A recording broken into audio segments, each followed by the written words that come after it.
Beto Abu, Bana Beto, Djambo Yano, Mbote na Beno, Mbote na Bino Basson.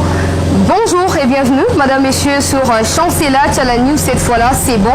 Chancela Tchala News, cette plateforme médiatique qui est mise en place pour vous, Bandeko Balandi, pour vous informer et vous permettre d'avoir accès à tout ce qui se passe en République démocratique du Congo, l'information, l'actualité en temps réel, l'information générale, c'est-à-dire qu'au sein de Chancela Tchala News, vous aurez accès à l'information politique, à l'information économique, à l'information socio-politico-économique, c'est-à-dire qu'on va essayer de mettre en place des analyses fluides qui vous permettront, madame, messieurs, de cerner des vraies problématiques de développement de notre pays, la RDC. En tout cas, merci de vous abonner, surtout de demander à vos amis et connaissances, vos familles, vos enfants, vos papas, vos mamans, de s'abonner massivement sur ma chaîne, ma propre chaîne Chancela Tchala News, afin de continuer à me soutenir. Merci à tous.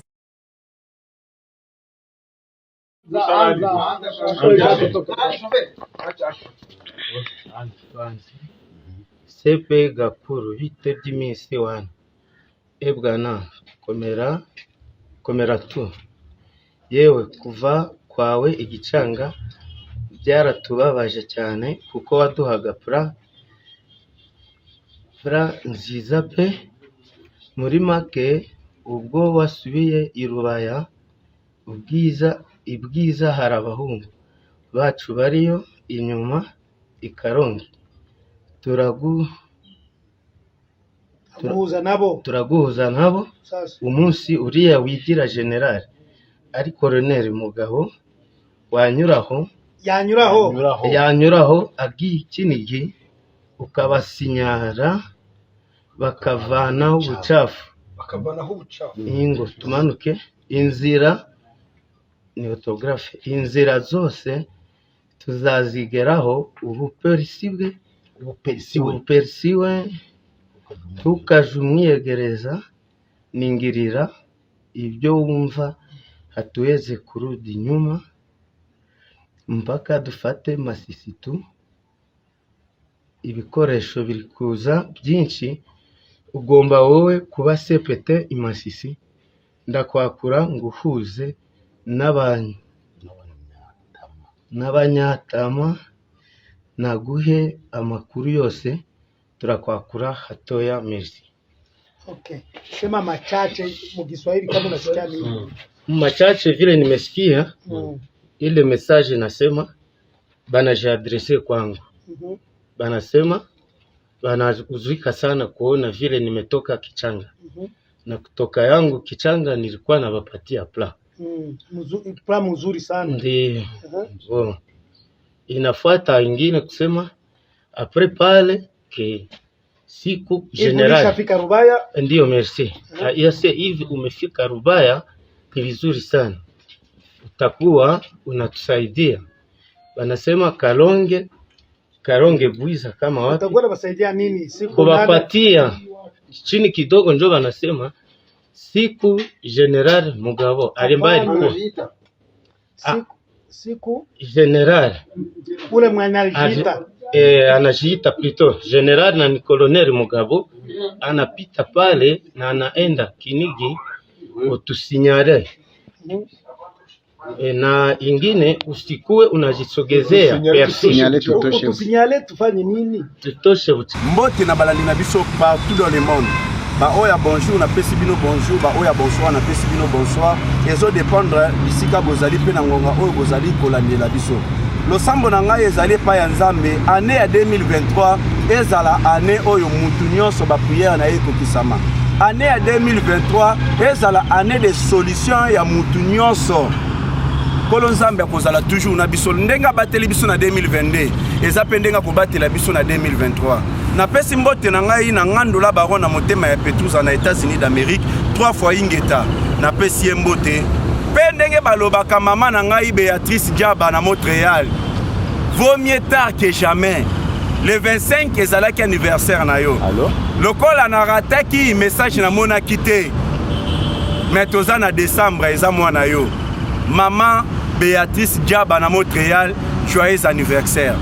nasengi na nzambe abatela yo abondama nzambe aprotege yo abakiselo mikolo ebele na mokili balosambo na yo bademande na yo epai ya nzambe ekokisama nzambe afongolela yo baporte ya succès nzambe afongolela yo baporte ya réussite nzambe afongolela yo baporte ya bénédiction.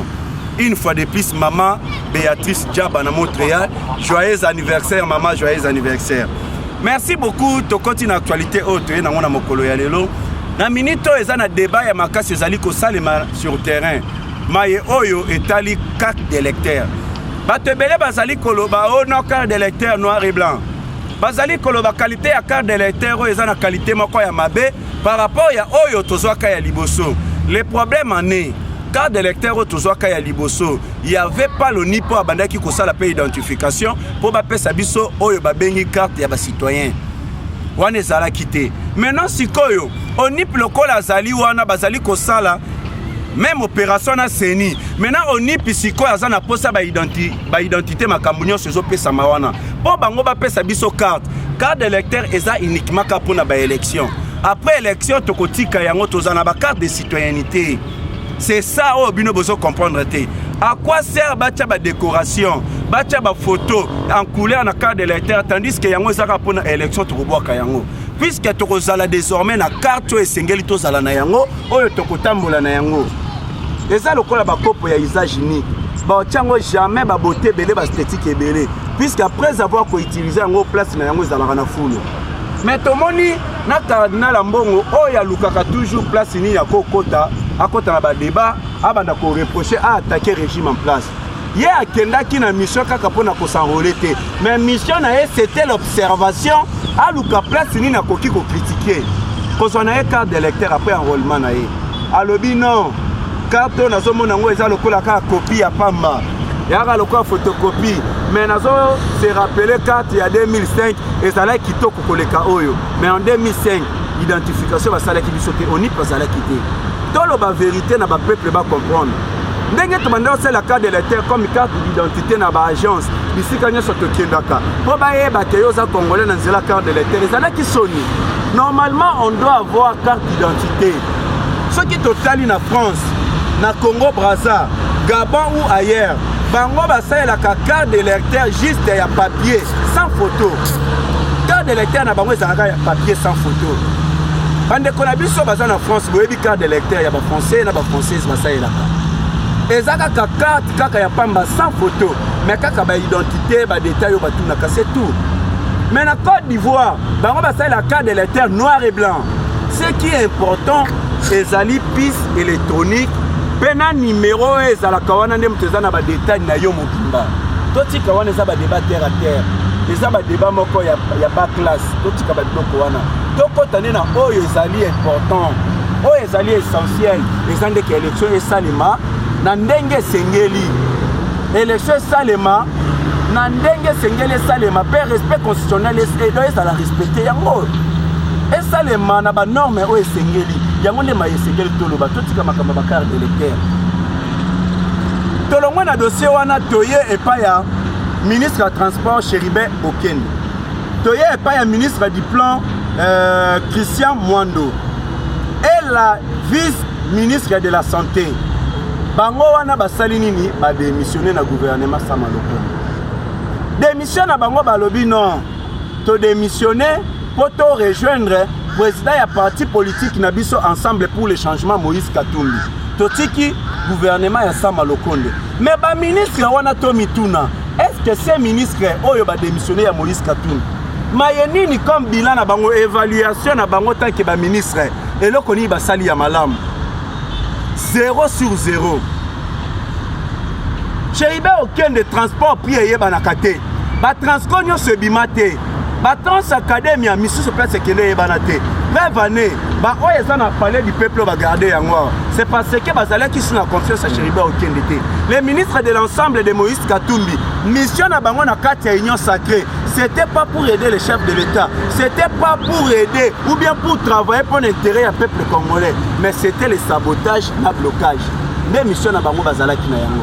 Yango moni ba onyo so balongo wana bazana eloko malamu basala te. La différence est que ba oyo baboyi ko quitter ensemble baboyi ko quitter gouvernement Sama Lokonde baboyi ko landa ensemble à Moïse Katumbi ba o wana nde sozo tali bilan na bango tanki ba ministre basali musala kitoko nani yango akobima aboya effort musala kitoko ya Christophe Lutundu la ministre des Affaires étrangères mutokobo yango azate musala ya Moindo Nzangi mutokobo yango azate bango basali musala po basala ki po l'intérêt ya peuple non po l'intérêt ya Moïse Katumbi oyo atindaki ba ministre parti na ba bloquer chef de l'état. Maintenant c'est Christophe Lutundu la lobby na musala malamo Félix asali na musala malamo na sali na Félix na tika yango na sundola Félix na sundola peuple congolais na kene ko rejoindre Moïse Katumbi jamais na renouveler loyauté na vis-à-vis na chef de l'état na Moindo Nzangi ba o batikali basali déclaration wana vu que na conseil des ministres de Kota bango bazala ki libanda ya mboka nde batu to sengeli batu basala pona ba un individu mais basala ka pour l'intérêt ya nation. Maintenant siko ba o balongwe bota l'escroquerie bota la kimoyibi Mwando Nsimba Cheriba Okeni oyo puis la transport et ba na raté peuple congolais koma kolela démissionner na gouvernement peuple fait nzambe merci et sa réponse ya losambo na biso ce qui veut dire 2023 vraiment tozana esengo lokola muto ayaki ko bloquer à Longwe. Maintenant Mwando Simba na ye Cheriba Okeni avant démission na bango batuana ba affectation koti ba agent ba engagé ba tebele ayebi ke na démissionner siko ba koti si ba na bango ebele bango nyoso ba koti si après ba démissionner lobi otala dégâts qui moyi to sengi na Gilles Lingete inspecteur ya finance Fimbu ya Kekele ba audité bango ils ont démissionné 8 on dimi démission na bango chef de l'état Félix Antoine Tshisekedi Tshilombo alobi na zi acte ya démission na bango mais Gilles Lingete sengela landela bango pendant bazalaki ba ministre bilan na bango est-ce qu'il y a des bavures est-ce qu'il y a des détournements to landela bango pe ba agent oyo bango bazi ba kotisa ba démissionner ba affectation ezala annulée c'est ce que nous demandons ezala annulée parce que eza pirement escroquerie. De l'autre côté maman Adel Kainda ministre à portefeuille maman na kumisa yo na loba non maman o surtout événement na talaka na stade des martyrs ba mama baya otondisa batu po basambela po na bandeko na biso na este bazokufa batika mboka na loboko ya Nzambe ezalaki événement moko louable na sepelaki na yango na félicitaki yo ndenge balobaka femme sage bâtit sa maison. Maintenant maison na yo maman Adel Kainda eza République démocratique du Congo ezali ministère na yo. Maintenant siko yo femme sage au lieu bâtir ndaku na yo maintenant siko kotisi détournement na kimoyibi. À quoi bon na benga yo maman na respect nyoso na pesoza ya nini? Ni tete l'intervention directe ya Gilles Lingete Fimbu ya Kekele. Mais la réalité otolinga kitoye bate. Plein de ministres croyaient que Félix Antoine Tshisekedi Tshilombo linga beta même pas une année, même pas 2 ans, même pas 3 ans. Maintenant ko beta na yata 4 ans. Bazo monango lokola miracle. Bo bango bakanisa ki que Félix sera éliminé. Comme ça bango ba beta compétition na bango ya koyiba. Et le chef de l'état na stratégie azana yango alobi non. Et sengeli na la musaïje fo bakanga munoko. Pona bandolandela miyibi po bato na mentalité changeate na yebi bien ke bakoya na politique à sabotage nde Gilles Lingete yo banda musala olie babanga Gilles Lingete po bato bazokene makala misusu soki alali aloti Gilles Lingete surtout ki alobi no de Jésus mais Jésus yo kelaka ba miyibi te mais maman Del yo maman obanga Gilles Lingete obangi te mais yo po koti na détournement o koti na compétition ya koyiba pona nini soni ya boy est-ce que mboke ko développer boy est-ce que peuple congolais ba ko sepela na ba détournement o ezo salema oyo problème nini yango na Congo kindo kinini kotela biso kaka biso moko ba congolais tozo bebisa kaka biso moko ba congolais to s'aligner derrière les étrangers malédiction nini ba congolais ba sala mboka o mabeni nezo sala po tozo malédiction ya boy pourquoi tozo linga ko changer te Ndoki ya Congo ezaka congolais yemoko. Ndoki ya Congo ce sont pas des étrangers. Car ba étrangers bazo accès à travers des congolais. Po bolingo kati na biso ezalité. Ko boma na koina na kosala mabe oyo nyonso boyebi. Pourquoi boye? Maman Adel Kainda azalaki auditionné et pas procureur général. Après audition wana, il y a 5 heures du temps. Maman wana aza aux arrêts. provisoire yena dirkaba na ye mais non na mayeji la lingette asali inspecteur ya finance maye oyo ezali reproché pa ya maman Adèle Kainda eza détournement ya fonds ya l'état eza ba vente ya ba concession ya l'état botala tabino moko pena ba montant oso boyoki bokoyo quand même na pasi congolais zo lukambongo social congolais zo lukambongo etambola et circuler maintenant mbongo wana bino bozo détourner bozo bomba ngo bozo tinda na ba compte na bino na ba étranger biso ba congolais tout souffrira pourquoi tu me t'aimes ma bébé ce que vous faisiez vous croyez que c'est Félix qui souffre mais c'est les congolais qui souffrent mais si ko besoin le bateau luka intérêt pour le peuple mais peuple yango bino bozo yiba bango mbongo bango bazo souffrir pourquoi pour nani ni boyi ya liboso 150 millions de dollars vente de part de l'État à la société communière oh yazali reproché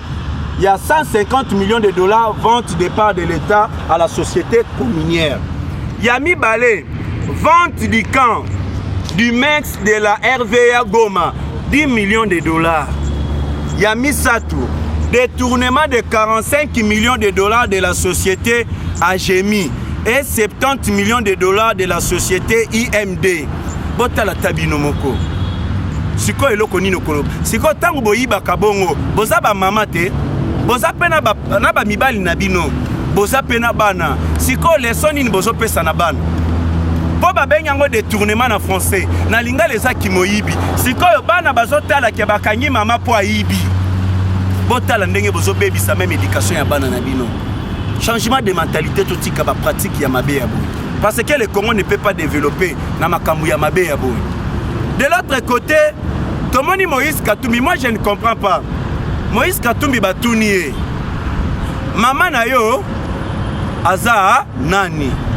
Maintenant Moïse Katumbi répond maman nanga bakunda na Congo est-ce que le fait ya kokunda mutu na Congo cela est commissaire congolaise kokunda mutu na Congo aza zambienne loka bakunda ki maman Moïse Katumbi na Congo ndenge ya lobi selon ba dire na ye c'est que siko maman na ye a une nationalité comme congolaise ka pour bakundi na Congo voyez vous-même na kosenga na ba magistrat ba avocat bon expliquer ngai est-ce que muto yo papa na ye zali juif est-ce qu'il peut être congolais d'origine c'est que moi je ne comprends pas c'est ça papa na juif mais tu te dis que vous êtes congolais d'origine botala bino moko ba avanti et Moïse Katumbi a dit kokuta na Joseph Kabila to senga na ki babolimbisi ayebi singa to bossa na le passé ngai peut ta bossa ni le passé maintenant prometa ki ngai ya ko soutenir ngai maintenant qui va te soutenir yo benga Joseph Kabila nani yo mokolo ba Joseph Kabila est étranger c'est pas toi Moïse Katumbi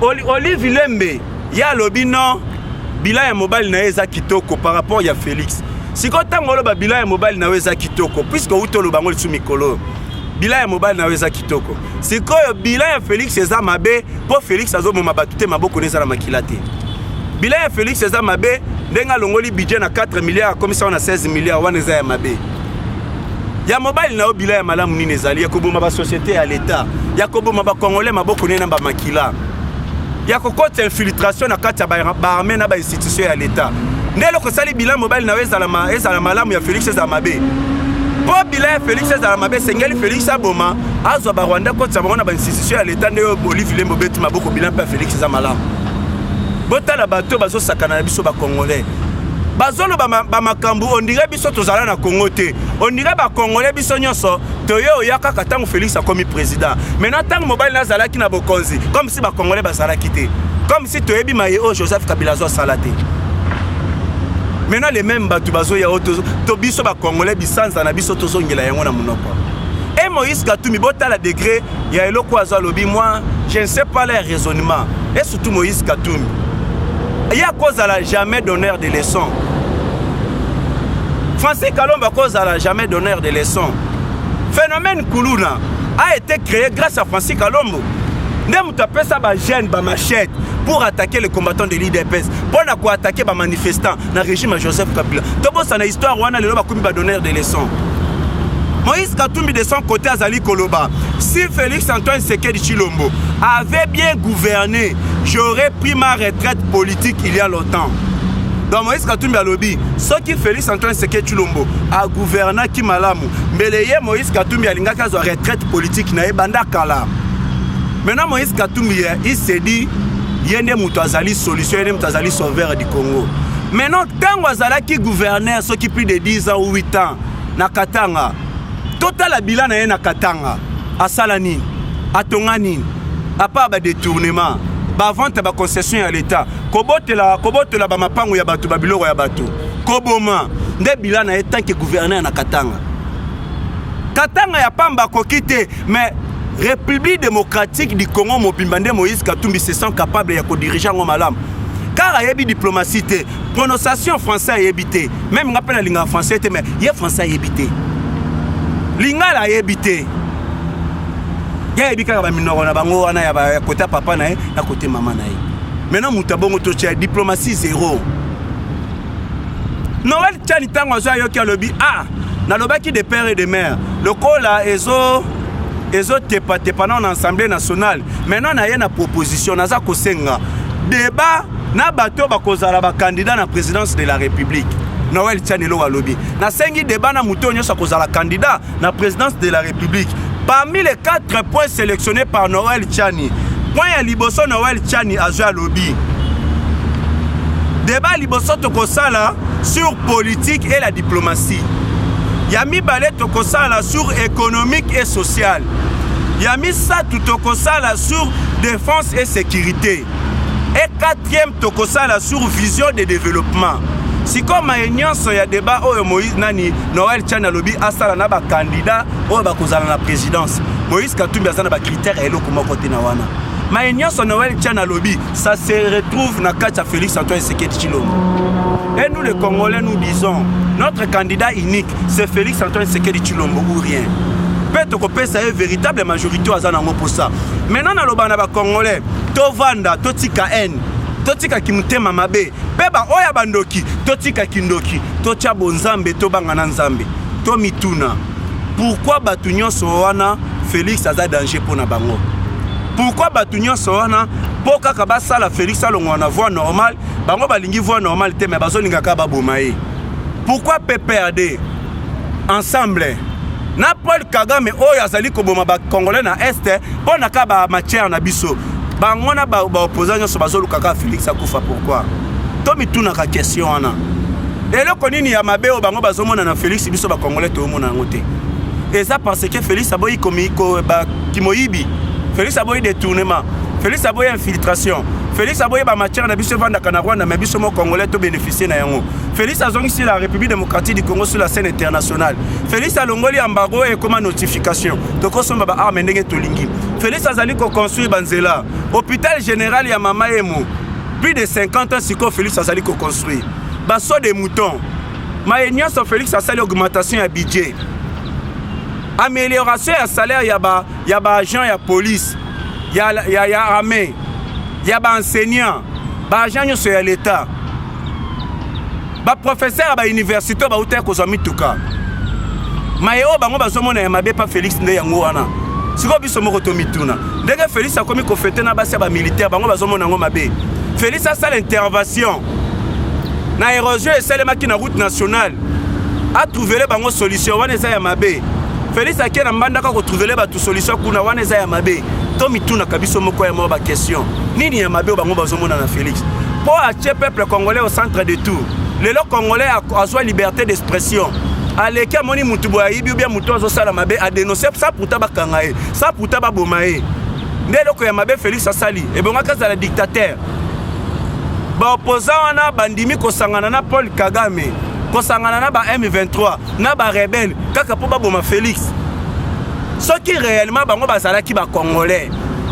Ce qui réellement nazolo ba bien nazo peser mes mots. Ce qui réellement bazala ki ba Congolais. Est-ce que oko sangana na ba étranger, na ba rebelle ya ba étranger, poka ko bomande ko na yo Congolais.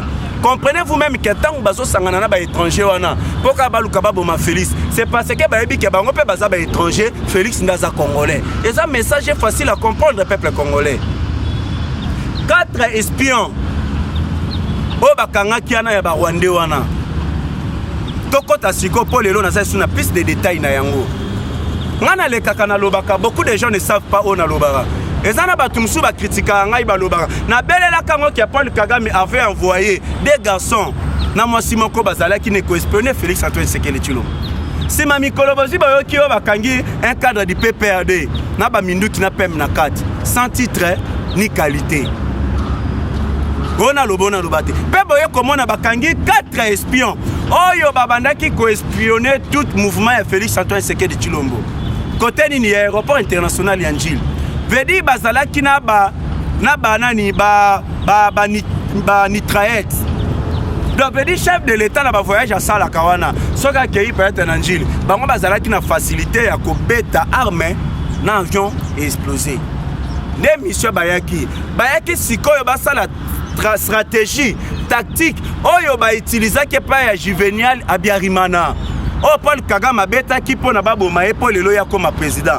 même procédure Paul Kagame alinga salango commissaire ye aloba non na nzela ya élection tenga Paul Kagame na che Moïse Katumbi comme président yango boyoka Paul Kagame alobaki solution na maetali sécurité na est solution ya maezo etali conflit ya République démocratique du Congo na Rwanda et osenga ka Moïse Katumbi le comme face à la président maintenant soutien ya Paul Kagame pour Moïse Katumbi comme président et sali nini ke et sengeli siko ba éliminer Félix si o maye bazo sala wana ezali complicité na ba opposant na bino Bolanda qui même Bertin Bisimbo so Bertin Bisimbo o azali président ya mouvement ya ba M23 alobaki mais Moïse Katumbi yepe atinda contribution na ya mbongo oye ravita ya kaba M23 bolanda ki yango il y avait ba conversation na bango na téléphone oyo bazwa ki yango si o muto wana zolo baki azala président pe Moïse Katumbi selon ba dire na ya lobby soki a commis président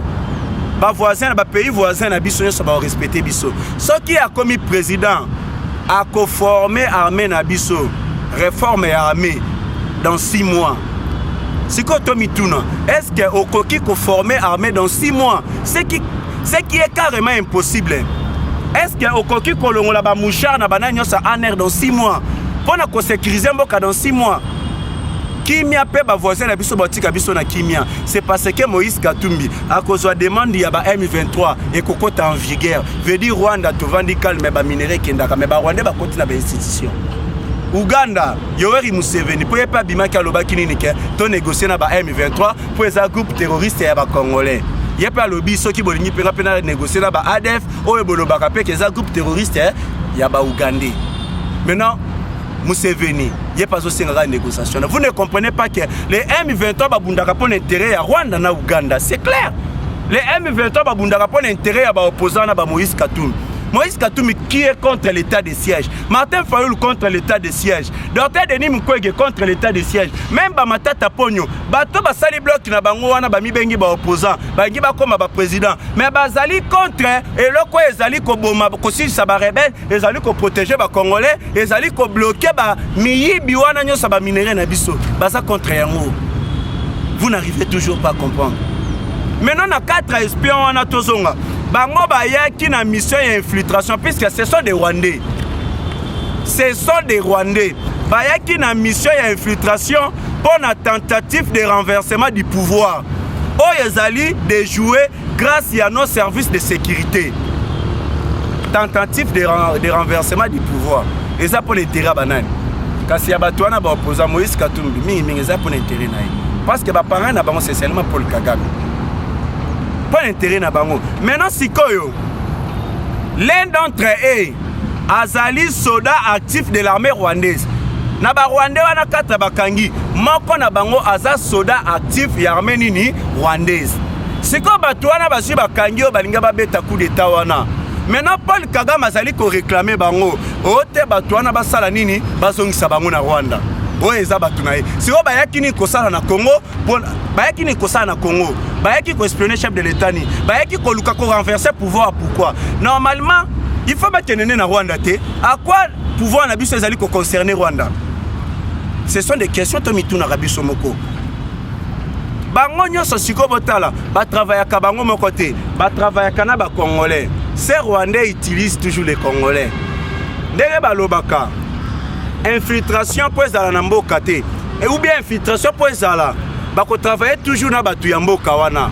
Soki biso ba Congolais tolingaki makambo wana te tolingaki ba étranger wana ba ko infiltrer biso te. Moyen pe bazwa pe pouvoir ya ko contrôler na kati ezate. Biso ne tofongoela bango nzela. Ndenge pe 4 espions wana ba travailler na ba Congolais pour ba kota na Congo. Maintenant botala siko de l'autre côté. Bango tango bazui ba koti. Maintenant ba documents frauduleux zo bazui wana. Banani yango ba pesi bango ba documents wana. Ce sont des Congolais. Passeport, plaque diplomatique, terrain, parcelle et puis bazali ko utiliser une casque humanitaire. Autant la degré à quel point complot ezalaki total. Siko batu wana sikoyo po ba ya ba kota na Congo. Ba vanda siko ba kene na ba site bino mo boyebi ba côté aéroport ya Njili wana. Eza na ba concession mususu ya Olive Lembe o bazu batonga soki banda kuma ba benga kango soki force. Maintenant batu wana ba vanda kana ba bloco banda ko ba Olive Lembe wana ba wande wana. Donc bazali partout. Maintenant siko po bango ba kota ba lekaki siko na nzela ya Congo Brazzaville. Ne ba 4 espions rwandais wana ba kota na mboka na biso na nzela Congo Brazzaville. Donc Sassou Nguesso pa ebe loko. Yango to mona Sassou Nguesso za mutumo mystique. Sassou Nguesso o Congo Brazzaville toza ba voisin. Ba voisin moko vraiment rapproché. Mais maye oyo Sassou Nguesso sala ka vis-à-vis na biso. To méritaka yango te. Normalement sengela za na biso malamu. Ba voisin moko pembeni na yo. Mais on dima na yo kaka o luka o travailler na ba étranger wana ka po ba chef de l'état mabe. Po yebi na régime Joseph Kabila pesa bino ba avantage ebele na Congo. Maintenant Félix akati ba avantage na ba Congolais ba bénéficier. Siko na Sassou Nguesso koti na ba cop na bato bazolinga ko éliminer Félix. Na Rwanda po ba avantage ba intérêt na yo wana zo na Congo wana azongela yango. Botala dégâts ba plan ezali. Maintenant bolanda siko koto yo même notre armée esengeli total ba généraux. Po ba généraux tozana bango wawa. Ba généraux belé balingaka Félix té. Et belé na zolo bana bino balinga Félix té. Maintenant siko ba généraux wana balinga Félix té pourquoi? Po ba généraux wana bakota ki na ba cop, ya ba vente, ya ba minéraux na biso, bakota ki na ba commerce. Yango bomona na tango Joseph Kabila, il y avait des généraux bazo tonga ba immeuble zo telema mbangu. Nyonso wana na ba minéraux na ba commerce ba osala. Nyonso wana na ba vente ya ba minduki pa ba rebelle. Maintenant siko opération wana grâce à Félix c'est ça les maralisou souté. Normalement ba généraux, ba officiers na biso ba ko sala commerce té. Commerce c'est ça pour na ba militaire té. Maintenant ceux qui ba militaire ba koti na commerce, moyen ba sala musala ko sécuriser mboka ezate. Bango nyonso ba ko se baser toujours na commerce. Donc ba Congolais ba koti kala ka bongo insécurité kokota. Si on Félix le col à Tchabango le bino bozo mérité na ma Italie armée na ba commerce té. Ndebo monaki tango fort atika vita ayende siko kozongela mayo Italie armée. Si on batwana bazolinga bazongela ba commerce na bango babanda ko telemisa ba immeuble na bango ya bambangu na makila ba Congolais. Maintenant c'est leur rapport oyo ba retrouver et pas ya ba 4 espions rwandais wana. Les téléphones décryptés de 4 espions rwandais a révélé que ces derniers ont eu accès aux différents sites stratégiques de la capitale de Kinshasa et en complicité avec certains des généraux de FARDC. Vous comprenez donc? Batouana partie à cryptage, il y a la conversation à Bango. Baye ko découvrir que babane ko solo là na ba généraux ya FARDC.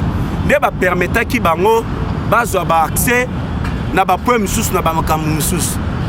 Et d'autres gens m'appellent Bazoloba. Oh Félix, Atchaka la République démocratique du Congo, la capitale, Atchaka Ouaza la gouverneur comme militaire. Normalement, on va diriger vers Sake. Plusieurs sources dans la zone demandent les informations selon lesquelles des villages de Massissi sont passés sous contrôle des rebelles. Dans le village, il y a Massis Ndenge Bazolo information. Et comme ils sont sous contrôle, il y a des rebelles, ils ont Lukuta. Ils ont fake news, ils ont intoxication, ils ont maillé, ils ont Lukuta. Maintenant, si Koyo, Bitumba, Oye, comment Kiko Bundana entre FARDC et M23.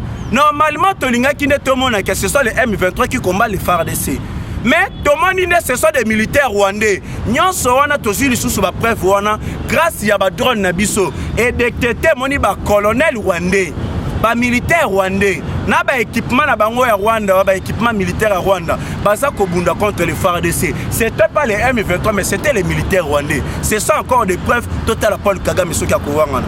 De l'autre côté, le quoi balobaki qui est ville ya Goma, oh bazolinga bazwa yango, ba jeune ya autodéfense bango pe balobi non, to sécuriser ville ya Goma pour na ba M23 oh bazali ba Rwandais bazwa ville na biso ya Goma te. Ba autodéfense ba telemi.